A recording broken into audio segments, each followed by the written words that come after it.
Before I take questions, I'd like to make a few comments about a critical issue involving the federal SNAP program. Too often, Baltimore City residents lack easy access to groceries. In fact, 1 in 5 Baltimore City residents face food access challenges. Even worse is the fact that children and seniors are disproportionately affected.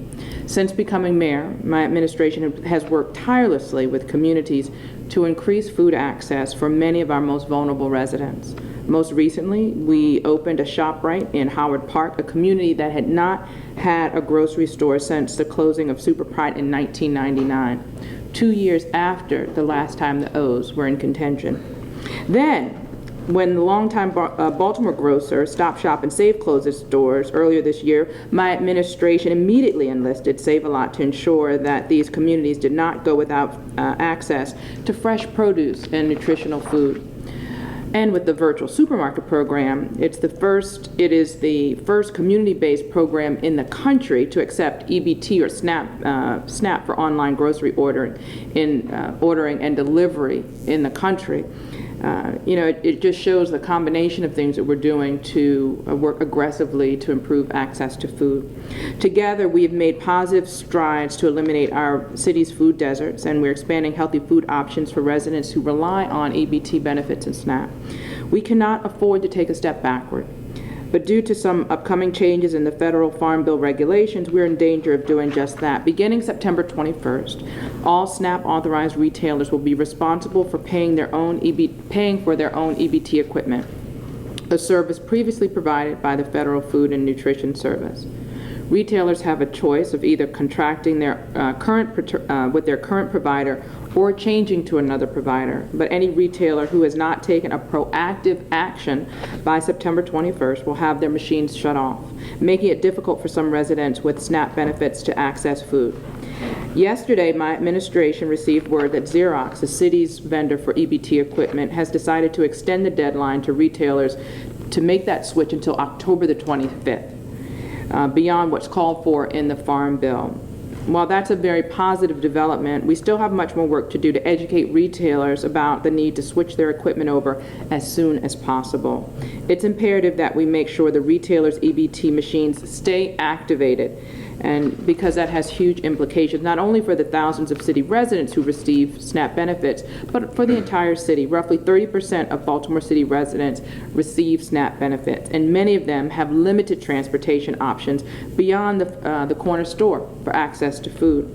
A disruption in service could cause even greater hardship on these families. But what we don't often realize is how SNAP also impacts our local economy. In 2011, $422 million from SNAP benefits was redeemed in food retailers. And for almost 800 corner stores in the city, a lapse in SNAP coverage would catastrophically impact their businesses across the city. Because we cannot afford to go backwards, my administration is taking a series of proactive steps to raise awareness among EBT customers and retailers about the upcoming deadlines. We are in communication with our not-for-profit partners. We also communicated with associations like KGRO to encourage the information be shared with retailers who may be unclear or unaware of the upcoming deadline. Meanwhile, my Office of Neighborhoods continues to visit retailers across the city to encourage them to make the switch. We'll also do everything that we can to make sure retailers are aware of this issue so that families who rely on these stores for food access will not suffer any additional hardship. We will continue our efforts to ensure that every family, no matter their income or where they live, have access to quality, affordable, nutritious food options. Now, I'd like to bring up Holly Freistadt, the Baltimore City Food Policy Director, who can elaborate on these changes. Holly? Thank you, Madam Mayor. Good morning, everyone. I'm going to take a few minutes to provide you with some background on the Farm Bill and the steps we've taken to address the issues. On February 7th, 2014, Congress passed the Agricultural Act, which reauthorizes the Supplemental Nutrition Assistance Program, SNAP. In the Farm Bill, provision 4002 says SNAP retailers must pay for their own electronic benefit transfer, EBT, equipment. EBT is a machine that accepts SNAP, which in Maryland is the independent card is used through the EBT machine. Retailers will no longer be offered free EBT equipment and supplies and related services to participate in SNAP. However, the following entities are exempt. This is really important to note. Farmers markets, nonprofit organizations, and prepared meal services may continue to qualify for free EBT equipment and services.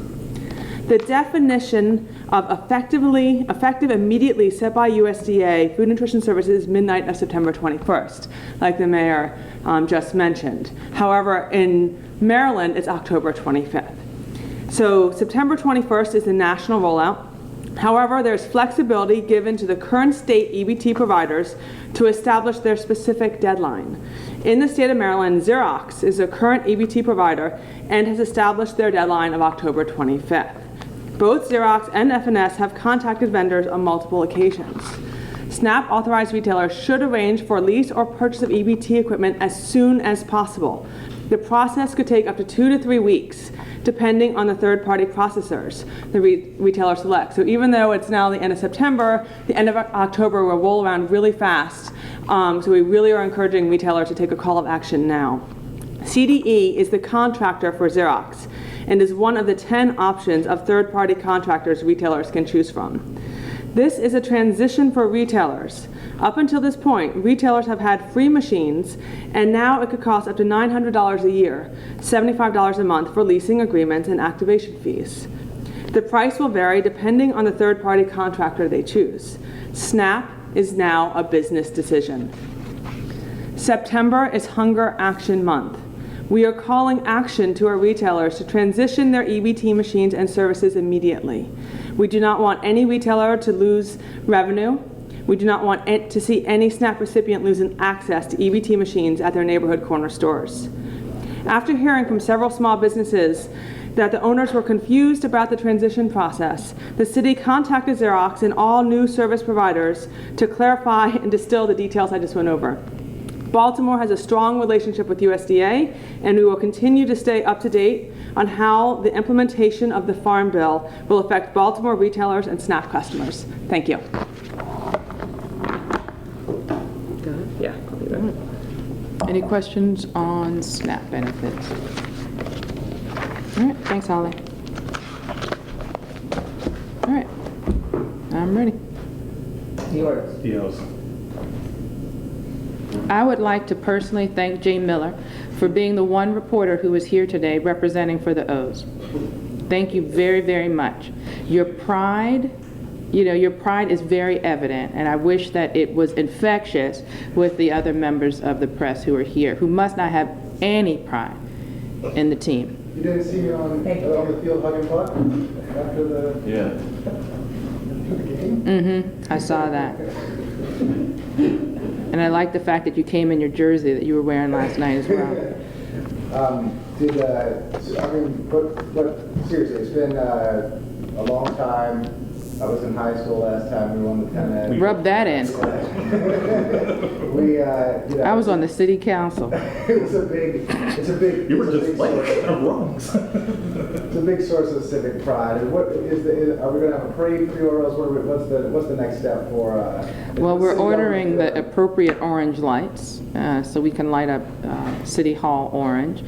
And I know the O's have a series of events that they're planning throughout the city and the region. We'll take the cue from them. I think we are all looking forward to a huge celebration, but we're certainly going to work with them on what they want in this lead up to the post-season.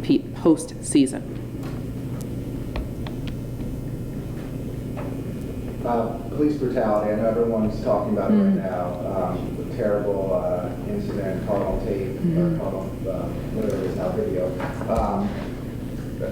You've condemned it. The commissioners put the officer, or suspended the officer. State's Attorney's Office say they're investigating it. Some question though why this wasn't done weeks or even months ago. Why only after this video was publicized to the defense attorney? I would say that it's clear that there is a bottleneck somewhere, that tape that was held or in the custody of the police department didn't get to the proper people, so this decision could have been made sooner.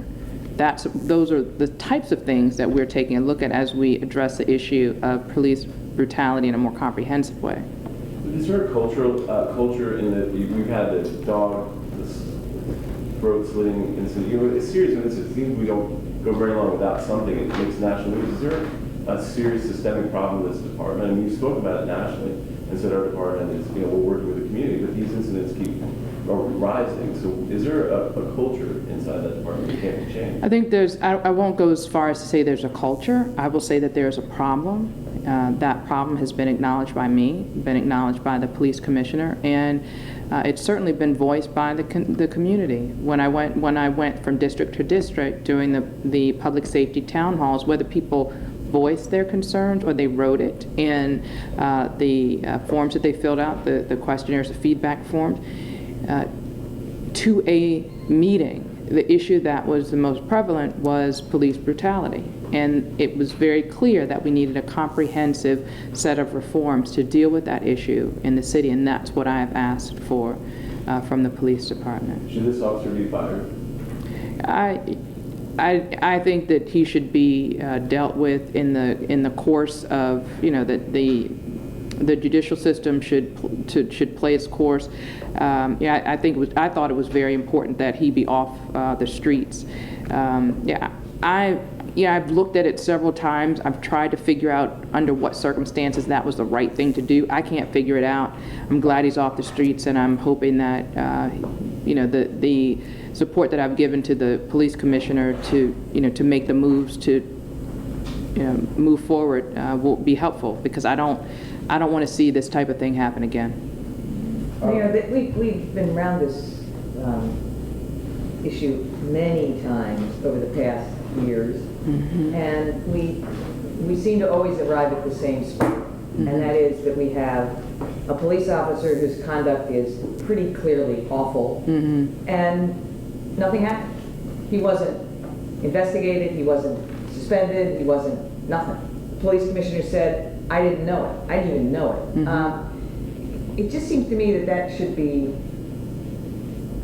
outrageous. It is outrageous, and I mean, so we have a situation where we know that that video was held by the police, yet the people who needed to see it didn't see it. That's a problem. That's a problem, just like the action itself was a problem. And my interest is to getting to the bottom of why that happened, but also getting in place as soon as possible a set of comprehensive reforms so we can make sure that this doesn't happen. You know, we have some really, really good officers on the street, and when something like this happens, it casts a cloud over all of those officers. When we have just you know, a handful who are doing the wrong thing, we have to do it for the community, and we also have to do what's right and make these reforms, implement these reforms for the good officers who every day they show up, they're putting their lives on the line. And you know, they want to root out the bad actors as much as the community does, and as much as the commissioner does, as much as I do. But if that were the case, so the two officers who were there watching didn't report this. And so they really want to root it out. Why is it every time we have these incidents or other officers or witnesses who don't report it? And that's what we're going to get to the bottom of that as well. You know, this is all of everything that you see, everything that I saw was a concern to me. It wasn't handled right at the incident, and it certainly wasn't handled right afterwards. And we need to make it clear what the responsibilities are of the officers, the actors themselves, you know, when there's a bad actor, but also what the responsibilities are for those officers who were there on the scene. It's clear that you know, either we don't have the right regulations or, you know, procedures, or they weren't enforced. Either way, we have to do better, because it was certainly handled wrong.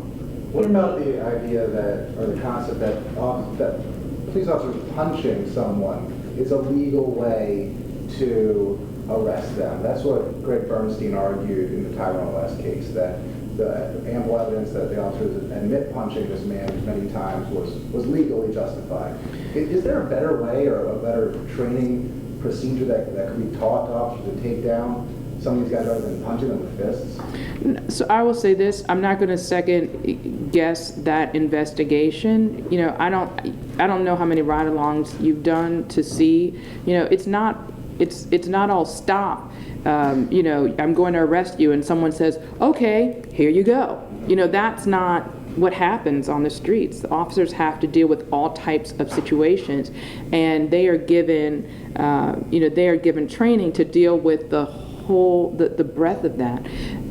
And sometimes they are confronted by non-cooperative suspects who use force. And sometimes you have to use force to effect the arrest. So I'm not going to second guess, that officers.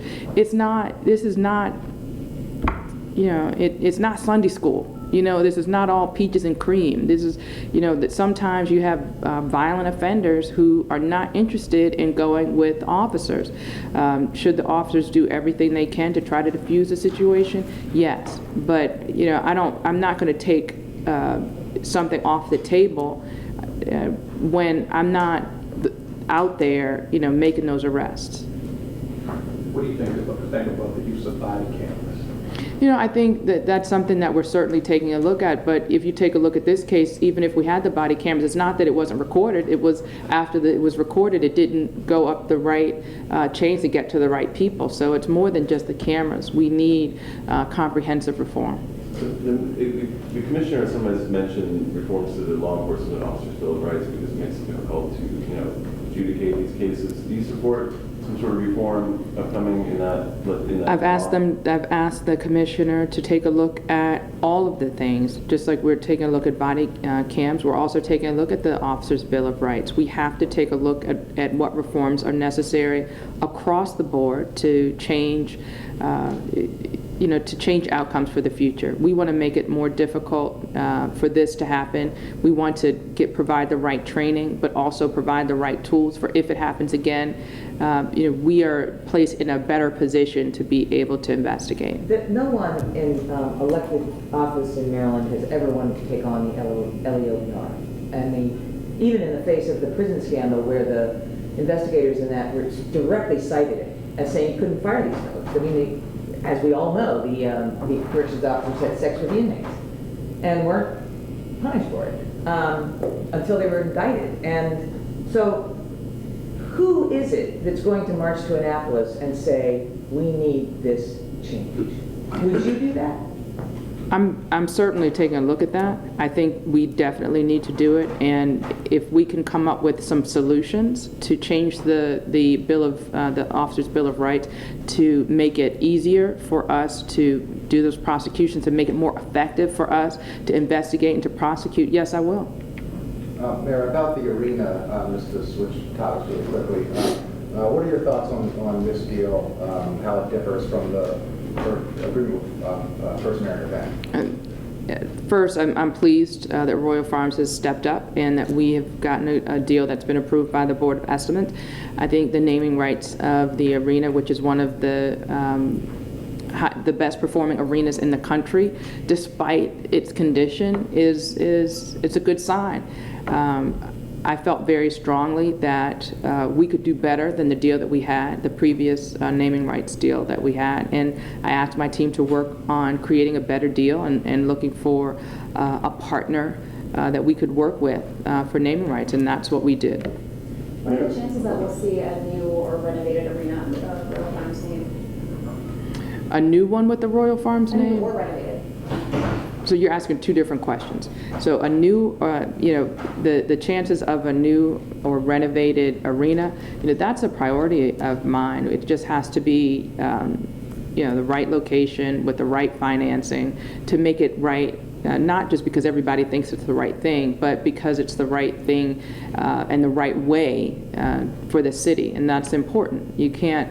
It takes a lot of financing to make to build a new arena, and we have to make sure that it's the whatever the city investment is right. And once we get to that number, then there's always going to be a gap in making sure that we have private investors who are willing to stand in that gap and to make it happen. So I'm very hopeful that we will be able to move forward with a new arena. Henry Raymond probably knows if those rights would transfer. I don't have that information, so they're two separate things. Your administration passed comprehensive ethics reform to sort of limit travel by the pension board that was paid for by investment funds. Now, the pension board has gone to the ethics board and looks like a loophole or sort of to, I would say, sidestep that law. I don't know if you've been made aware of this, but I was wondering if you want to comment on, they want to now have funds to be able to pay for some of their travel again. Which is So I don't know what the distinguishing factors they're raising. So I can say that I thought it was important at the time that we make those changes. I think there were, whether or not it was, I don't think there was any allegations of impropriety, but with ethics regulations, it's not just the actual, illegal act or unethical act, but the appearance of it that gives us concerns, and that's why those reforms were put in place with the pension board travel. So I know why we did what we did when we did it. I don't know what the distinguishing factors are with this travel request that you're talking about, so I can respond. Mayor, do you have a sense, has anybody, I know that there's a study being done for the economic impact of all that went on over the past week. But do you have just anecdotally, something to give you a gauge of what this has meant to Baltimore? I guess financially, but also just psychologically. We got to showcase Baltimore nationally and internationally in an incredible way. Anytime we get to shine a light on Baltimore and remind people about not just what's going on now and what's coming in the future, but Baltimore's relevance to the history of our country, I think we benefit from that. I think people were blown away that came. I heard comments from many people who said that they basically had to drag their kids down because it was just like history. But then once they got here, they were blown away. I had friends that had their kids that were sending me text messages from their kids on the boat or their kids at the different festival villages, and just had a wonderful time. I am, like you, a very proud Baltimorean, and when I get to see people enjoy Baltimore, and the Baltimore that I know and love in new ways, it warms my heart. I would say it takes my breath away. There's new Americans in the... Maybe too soon for that. Do you have any press conference?